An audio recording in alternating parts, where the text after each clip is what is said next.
వారసురాలు serial మే 13వ episode చాలా ఆసక్తికరంగా సాగింది. మైథిలికి పెళ్లి చేయాలని జయంతి ఫిక్స్ అవుతుంది. అసలేం జరిగిందో పూర్తి వివరాలు ఈ వీడియోలో చూద్దాం. సాకేత్, మైథిలి ఇద్దరు బాత్రూంలో కనిపించేసరికి వాళ్ళని కైలాసనాథ్, చందన నానా మాటలు అంటారు. ఇలాంటి వాళ్ళవి నీచమైన బ్రతుకులని, బావని బుట్టలో వేయడానికి ప్రయత్నాలు చేస్తుందని చందన మైథిలిని అంటూ ఉంటే, మీ కళ్ళతో మీరు చూడనప్పుడు అలా మాట్లాడటం కరెక్ట్ కాదు. మీరు ఏదో తప్పు జరిగినట్టు ఊహించుకుంటున్నారని మైథిలి అంటుంది. అసలేం జరిగిందో మీకు తెలుసా? నిజం నిరూపించడానికి సాక్ష్యాలు కావాలి అంటుంది మైథిలి. కళ్ళ ముందు ఇంత క్లియర్ గా కనిపిస్తుంటే ఇంకేం సాక్ష్యాలు కావాలి అని కైలాసనాథ్ అంటాడు. ఏం కనిపించింది? మేం తప్పు చేసినట్లు కనిపించిందా? ఏం నేరం చేసినట్లు కనిపించింది? షవర్ పాడై వాటర్ వేస్ట్ గా పోతుంటే అది సరిచేసే ప్రయత్నం చేస్తున్నాం. అది మీ దృష్టిలో నేరమా, క్షమించరాని నేరమా అని మైథిలి అంటుంది. నువ్వు చెప్తుందంతా అబద్ధం అన్నట్లుగా చందన మాట్లాడుతుంది. ఇక అప్పుడు సాకేత్, నేను కూడా తనతో పాటు అక్కడే ఉన్నాను. నేను కూడా నీళ్ళలో తడిసిపోయాను. మీరేదో తప్పు జరిగినట్లు మొత్తం మైథిలినే మీదకి ఆ నేరం ఎందుకు దోస్తున్నారు? మైథిలిని ఎందుకు తప్పు పడుతున్నారు? మైథిలి చెప్పిందే నిజం. షవర్ పాడైంది. అది బాగు చేసే ప్రయత్నంలోనే ఇద్దరం తడిచిపోయాం. ఈ మాత్రం దానికి మీ ఇష్టం వచ్చినట్లు ఊహించుకుంటారా? మాట అనే ముందు ఒక్కసారి ఆలోచించాలి. ఏం మనుషులు మీరు అని తిట్టుకుంటూ సాకేత్ అక్కడి నుంచి వెళ్ళిపోతాడు. కైలాసనాథ్, చందన ఇద్దరు కూడా మైథిలి విషయంలో ఏదో ఒక నిర్ణయం తీసుకోవాలని ప్లాన్ చేస్తూ ఉంటారు. ఇక ఇంటికి వచ్చిన జయంతి సౌదామిని మాటలు తలుచుకుని కోపంతో రగిలిపోతూ ఉంటుంది. నువ్వు తన మాటలు పట్టించుకోవద్దని జయంతితో తన అన్నయ్య అంటాడు. ప్రశాంతంగా గుడికి వెళ్ళాము. ఆవిడన్న ఒక్కో మాట గుర్తు చేసుకుంటే నా గుండె రగిలిపోతుంది అంటుంది. అప్పుడే నాగేంద్ర వచ్చి ఏమైంది అని అడుగుతాడు. జయంతి మాత్రం నాగేంద్రకి సమాధానం చెప్పకుండా క్యాంపుకి వెళ్లిన శేఖర్ని ఉన్న పలంగా హైదరాబాద్ రమ్మని చెప్పు అని తన అన్నయ్యతో అంటుంది. వీలైనంత త్వరగా పెళ్లికి ముహూర్తాలు పెట్టించాలి అంటుంది జయంతి. పెళ్ళేంటి, ముహూర్తం ఏంటి, దేని గురించి మాట్లాడుతున్నావు అని నాగేంద్ర అంటాడు. నా కూతురు మైథిలికి, నా మేనల్లుడు శేఖర్ కి జరగబోయే పెళ్లి గురించి అంటుంది. అసలేం మాట్లాడుతున్నావు నువ్వు అంటాడు నాగేంద్ర. ఎవరి నిర్ణయాలతో పని లేదా నీకు? నన్నడిగి ఒక నిర్ణయం తీసుకోవాలని లేదా నీకు అంటాడు నాగేంద్ర. అదే ప్రశ్న నేనడిగితే మీరేం సమాధానం చెప్తారు అంటుంది. మీరు నన్ను అడిగే నిర్ణయాలు తీసుకుంటున్నారా అని జయంతి అంటుంది. నాతో ఒకటి చెప్తే మీరు చేసేది ఇంకొకటి అంటుంది. అసలు దేని గురించి మాట్లాడుతున్నావు అని నాగేంద్ర అంటే, మీరు మీ చెల్లెలి ఇంటికి వెళ్ళి మీ చెల్లెలు ముందు చేతులు చాపి మీ ఇంటి కోడలుగా నా కూతుర్ని చేసుకోమని మీరు అడుక్కున్నారు. ఆ విషయం గురించే మాట్లాడుతున్నానని జయంతి అంటుంది. నీతో చెప్తే నువ్వు ఒప్పుకోవు కదా, అందుకే అంటాడు. నువ్వు నా నిర్ణయాన్ని గౌరవించవుగా అంటాడు. చచ్చినా గౌరవించను. ఆ నీచుల ఇంటికి నా కూతుర్ని ఎలా పంపిస్తాననుకున్నారు అంటుంది జయంతి. మన మీద, మన పిల్లల మీద పగతో రగిలిపోతున్న ఆ ఇంట్లో నా కూతురు సంతోషంగా ఉంటుందని మీరెలా అనుకున్నారు అని జయంతి అంటుంది. నేనన్ని ఆలోచించే ఈ నిర్ణయం తీసుకున్నాను అంటుంది జయంతి. మరి నీ కూతురు మనసులో ఏముందో తెలుసుకునే ప్రయత్నమైనా చేయాలి కదా, అది కూడా అడగవా అంటాడు.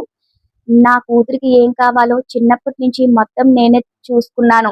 నా నిర్ణయమే ఫైనల్. నేనేం చేసినా దాని మంచి కోసమే అని దానికి కూడా తెలుసు అంటుంది జయంతి. దాన్ని ప్రత్యేకంగా అడిగి నిర్ణయం తీసుకోవాల్సిన అవసరం లేదని జయంతి అంటుంది. మరోవైపు సాకేత్ కంప్యూటర్ లో వర్క్ చేసుకుంటూ ఉంటే సాకేత్ దగ్గరికి కైలాసనాథ్, సౌదామని వచ్చి ఏం చేస్తున్నావు అని అడుగుతారు. వర్క్ కాస్త ఎక్కువగా ఉంది, అదే చూస్తున్నాను అంటాడు. పెళ్లి నీది అని ఆలోచనైనా ఉందా నీకు? నీ పెళ్లి దగ్గర పడింది. ఇవి నీ పర్సనల్ శుభలేఖలు, అవి వచ్చేసాయి. నీ ఫ్రెండ్స్ కొన్ని ఇచ్చి కొన్ని మన ఊర్లో బంధువులకు ఇవ్వి అని సౌదామిని అంటూ ఉంటే, మీరే వెళ్ళి ఇవ్వచ్చు కదా అంటాడు. పెళ్లికి ఎంతో టైం లేదు, ఇంట్లో చాలా పనులున్నాయి, మాకు కుదరడం లేదు, నువ్వే శుభలేఖలు పంచు అని సౌదామిని అంటుంది. ఈ పెళ్లి నాకు ఇష్టం లేదంటే ఈ పెళ్లి శుభలేఖలేంటని సాకేత్ తన మనసులో అనుకుంటాడు. ఇక సౌదామినికి ఫోన్ రావడంతో మాట్లాడడానికి బయటికి వెళ్తుంది. ఇక అప్పుడే సాకేత్ కైలాసనాథ్తో ఈ పెళ్లి కొన్ని రోజులు పోస్ట్ పోన్ చేయొచ్చుగా అంటాడు. ఇప్పటికే లేట్ అయింది. ఈ ఆస్తి సొంతం చేసుకోవాలంటే వీలైనంత తొందరగా మీ పెళ్లి జరిగిపోవాలని కైలాసనాథ్ తన మనసులో అనుకుంటాడు. ఇంకా నాకేదో చేయాలనుంది డాడ్, గొప్ప పేరు సంపాదించాలనుంది. అవన్నీ అయ్యాకనే పెళ్లి, సంసారం, పిల్లలు బాగుంటుంది. అమ్మకి చెప్తే వినదు, మీరే అమ్మని ఒప్పించాలి అంటాడు.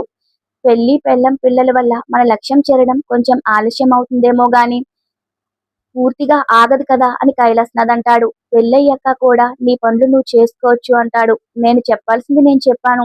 ఇంకేమైనా చెప్పాలనుకుంటే మీ అమ్మకు చెప్పు అంటాడు కైలాసనాథ్. ఇక అక్కడి నుంచి వెళ్ళిపోతాడు. మరోవైపు చందన మైథిలిని చూస్తూ ఎంతో అందమైన కలలతో ఒక కోట కట్టుకున్నాను. నీ మూలంగా ఆ కోట కూలిపోతుందేమో అని చాలా భయంగా ఉంది. నా జీవితంలో ఏదైనా భరిస్తాను గాని నా బావ నాకు దూరమైతే భరించలేను.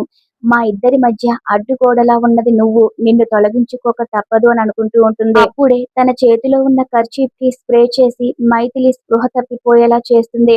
ఆ తర్వాత కార్తీక్ అనే వ్యక్తికి ఫోన్ చేసి రమ్మంటుంది. ఇద్దరు బయటికి తీసుకెళ్తారు.